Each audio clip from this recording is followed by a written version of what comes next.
Olá, meu nome é João Fernando e eu farei alguns vídeos sobre direito do trabalho. Num primeiro momento, eu falarei sobre salário e remuneração.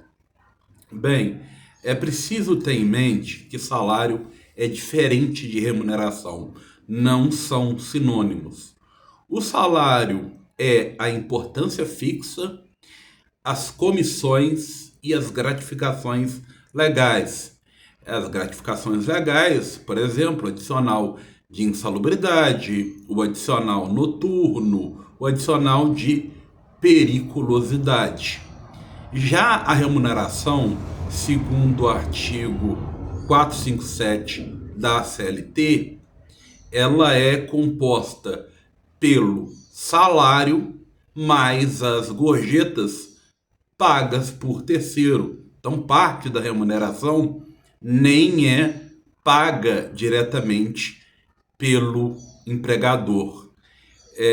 O artigo 458 fala do salário in natura. Parte do salário pode ser pago em utilidades. Por exemplo, moradia e alimentação. Para o empregado urbano, o salário pode ser 25% em alimentação e 20% em moradia, sendo certo que a quantia paga em dinheiro nunca pode ser inferior a 30% do salário mínimo.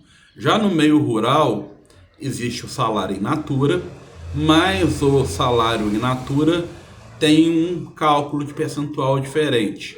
A moradia, 25% do salário, a alimentação, 20%. Esse é o salário em natura.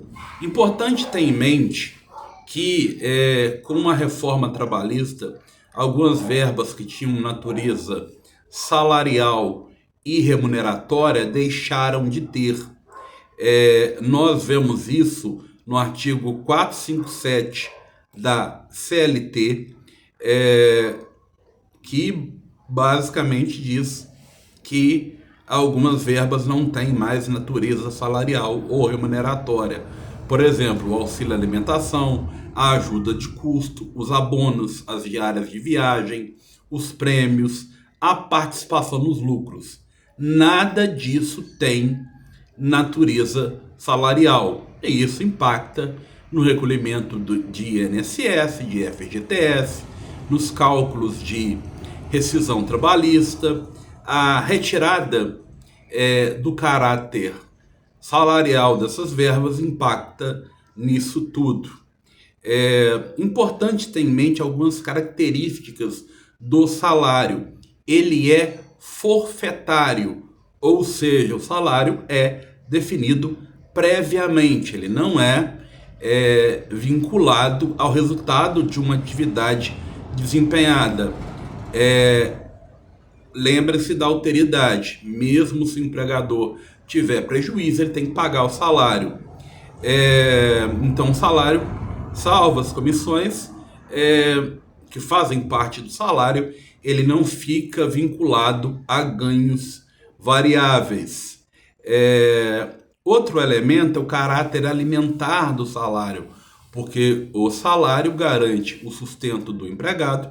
Então, com o salário, o empregado consegue ter o seu mínimo existencial. Então, ele tem que ter ampla proteção legal, ele é irrenunciável e, em regra, é impenhorável, mas algumas decisões do TST e do STJ têm admitido, em alguns casos, a penhora de parte do salário. E para a pensão alimentícia, cabe penhora de salário sem necessitar dessa previsão na jurisprudência.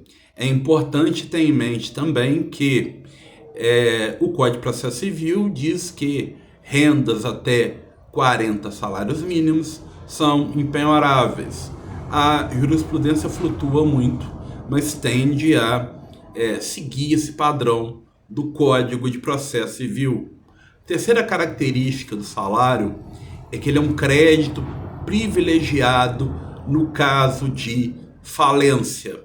Então, ele está na frente de outros créditos a serem pagos na falência. Ele possui prioridade e até 150 salários mínimos de débito, ele tem primazia sobre outros débitos. Primazia, inclusive, sobre créditos extraconcursais que surjam durante a decretação da falência. O princípio da intangibilidade salarial, que é uma próxima característica do salário, é que descontos no salário só quando a lei expressamente autoriza. E aí a gente tem que estudar o artigo 462 da CLT. Eu só posso falar em desconto salarial quando a lei expressamente autorizar. No caso de ato culposo,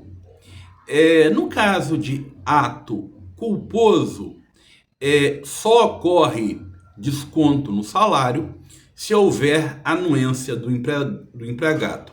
No caso de ato doloso, aí sim vai existir, se esse ato doloso gera dano ao empregador, aí sim não há necessidade de anuência do empregado para a ocorrência do desconto. Outra vedação a ser estudada é o seguinte, é o truck system.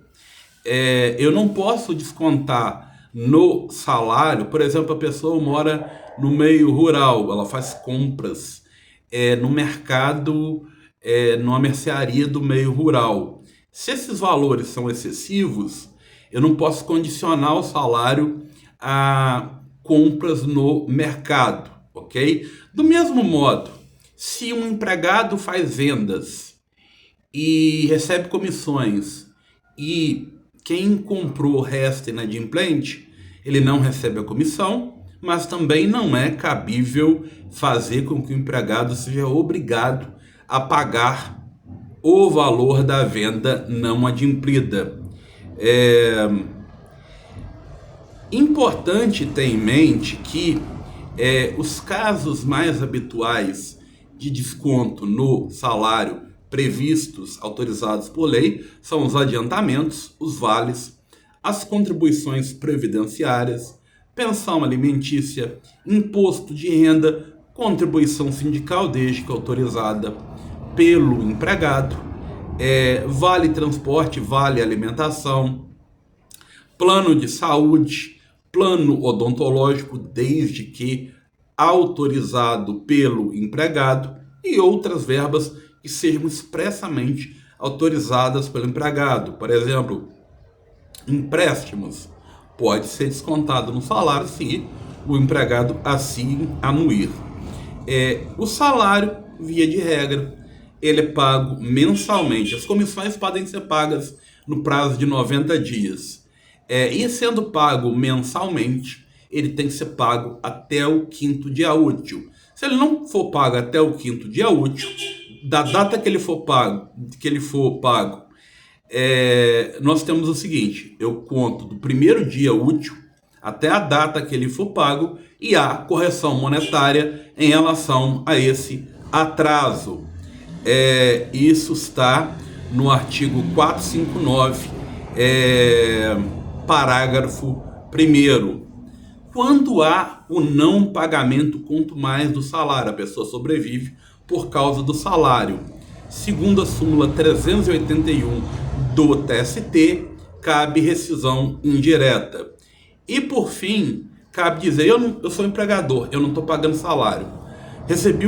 Houve um pedido de rescisão indireta.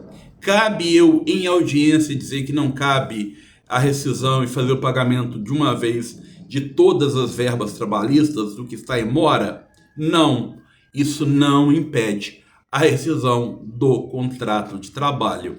Essas são as primeiras considerações sobre salário e remuneração.